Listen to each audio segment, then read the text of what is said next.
जय जय स्वामी समर्थ. श्री स्वामी समर्थ. जय जय स्वामी समर्थ. आज गुरुवार आहे. सर्वप्रथम सगळ्यांना गुरुवारच्या हार्दिक शुभेच्छा. आज आपल्याकडे स्वामी समर्थ आणि हरताळिका या दोन्हीची पूजा आहे. सगळ्यांचा एकच प्रश्न आहे की उपवास कधी सोडायचा. तर हरताळिकेप्रमाणे हा उपवास उद्याच सोडायचा, काहीही हरकत नाही आहे. कारण हरताळिका हा उपवास वर्षातून एकदा येतो आणि गुरुवार आपला कायमचा असतो. त्यामुळे आज दोन्ही वेळेस उपवास धरा.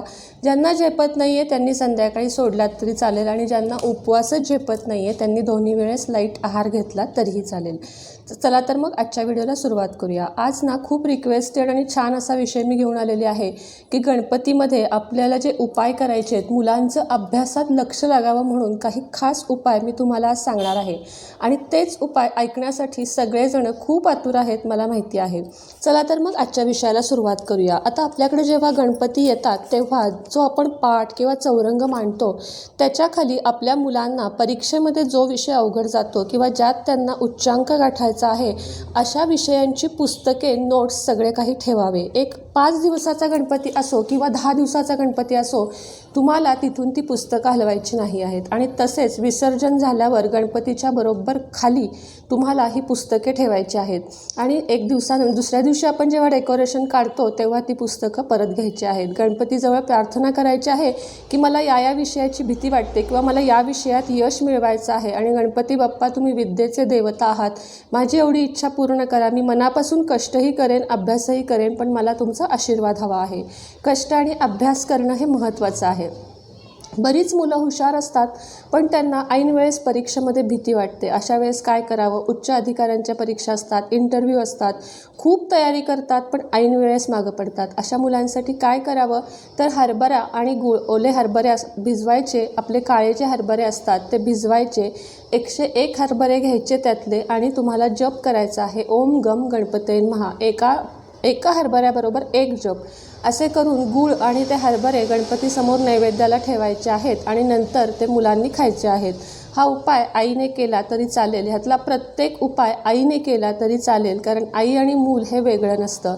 एकाच नाळेशी जोडलं गेलेलं असं हे नातं खूप सुंदर असतं. त्यामुळं आईनं प्रत्येक उपाय ह्यातला केला तरी चालेल. हा झाला दुसरा उपाय. आता तिसऱ्या उपायाकडे वळूयात. तुम्हाला काय करायचं आहे?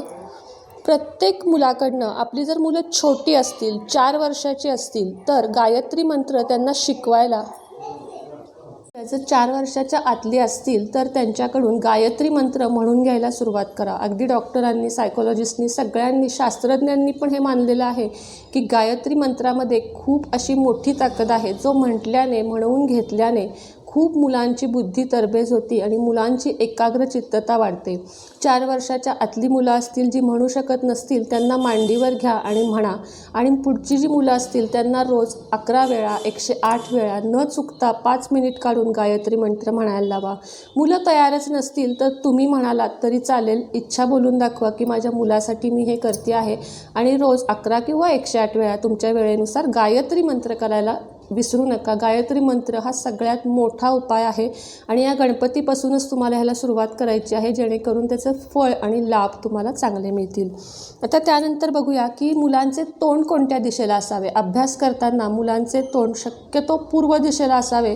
दक्षिण दिशेला चुकूनही असू नये, कारण मुलांची चिडचिड होते, अभ्यासात लक्ष लागत नाही, इकडे तिकडे काय चाललं आहे ह्याच्याकडे लक्ष लागतं आणि समोर आपल्या अभ्यासात मुळीच लक्ष लागत नाही. म्हणून सगळ्यात उत्तम दिशा आहे की मुलांचा चेहरा अभ्यास करताना पूर्वेकडे असावा. मुलांनी शक्यतो बेडवर बसून अभ्यास करू नये, तर एक टेबल खुर्ची असावी मुलांना अभ्यासासाठी आणि त्यावरच बसून मुलांनी अभ्यास करावा. मुलांच्या पेनचे स्टँड हे कायम वेगळे असावे आणि मुलांचे पेन शक्यतो आपल्या वापरात घेऊ नयेत. मोरपंख, मुलांच्या अभ्यासाच्या रूममध्ये एक मोरपंख जरूर असावे. नजर दोषही लागत नाही आणि मन एकाग्र होते आणि अभ्यास करायला खूप हुरूप येतो. स्मरणशक्तीही वाढते. आणि तसेच हिरव्या करायचा, म्हणजे पोपट हिरवाच असतो, तर हिरव्या पोपटाचा एक फोटो किंवा एक चित्र आणून, म्हणजे एक मूर्ती आणून तुम्हाला मुलांच्या अभ्यासिकेमध्ये ठेवायचं आहे. हिरव्या रंगामुळे बुध प्रसन्न होतो आणि तुमच्या मुलांचे अभ्यासात चांगल्या प्रकारे लक्ष लागते. तुमचा मुलगा जर आळशी असेल, हुशार असून खूप मुलं अशी असतात की अभ्यास करायलाच मागत नाहीत, अशा वेळेस काय करायचं आहे, तर त्यांना जे आपण नमकीन, म्हणजे जे कुरकुरे किंवा स्नॅक्स हे जे पदार्थ देतो ते अतिशय कमी द्या. त्यांना गोड खायला द्या, त्यांना अंकुरित मूग वगैरे हे खायला द्या. ह्याच्यामुळे काय होईल तर तुमचे मुलांचं अभ्यासात लक्ष वाढून त्यांची जी अभ्यासातली कमजोरी आणि आळशीपणा आहे, स्नॅक्स फूडमुळं किंवा जंक्स फूडमुळं अंगामध्ये एक प्रकारचा आळस निर्माण होतो आणि मुलं अभ्यास करायला मागत नाहीत. दिव्यात तुम्ही जेव्हा संध्याकाळ सकाळ दिवा लावता तेव्हा एक एक कापूर त्या दिव्यामध्ये अवश्य टाका. ह्याच्यामुळं त्या वासानं मुलं फ्रेश होतात. त्यांच्या माइंडमधलं जे काही टेन्शन किंवा वाईट विचार असतील ते निघून जातात, भीती निघून जाते आणि त्या वासाने एकाग्र चित्तानं मुलं अभ्यास करतात. 2 तुळशीची पाने तुम्हाला रोज कृष्णाला व्हायची आहेत. 2 तुळशीची पाने दिवसभर कृष्णाला वाहिली की दुसऱ्या दिवशी सकाळी जेव्हा आपण ती काढतो तेव्हा ती तुमच्या मुलांना खायला द्यायची आहेत. ह्याच्यामुळे देखील आरोग्य तर वाढतंच, शिवाय रोगप्रतिकारक शक्ती वाढते आणि बुद्धीही वाढते. तुळशी ही हजारो रोगांवर औषधी आहे हे आपण पहिल्यापासून ऐकलेले आहे. मुलांसाठी हा उपाय तुम्ही नक्की करून बघा.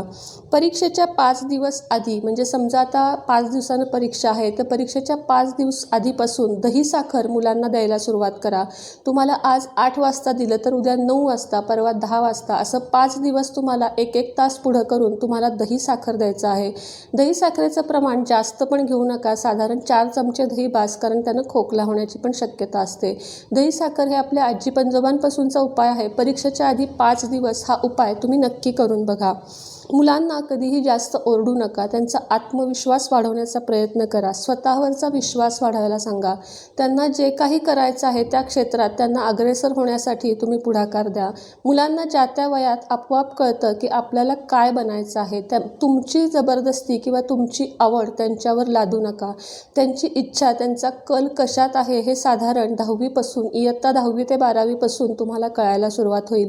मुलं मॅच्युअर आहेत आत्ताची, त्यांचा ते निर्णय घेतील. आपल्या परिस्थितीनुसारच मुलं निर्णय घेतील. घाबरू नका की आपली ऐपत नाही आणि मुलं जास्त मोठ्या झेप घेत आहेत. मुलांनाही जाणीव असते की आपण काय केलं म्हणजे आपल्या आईवडिलांनी आपल्याला शिकवू शकतील.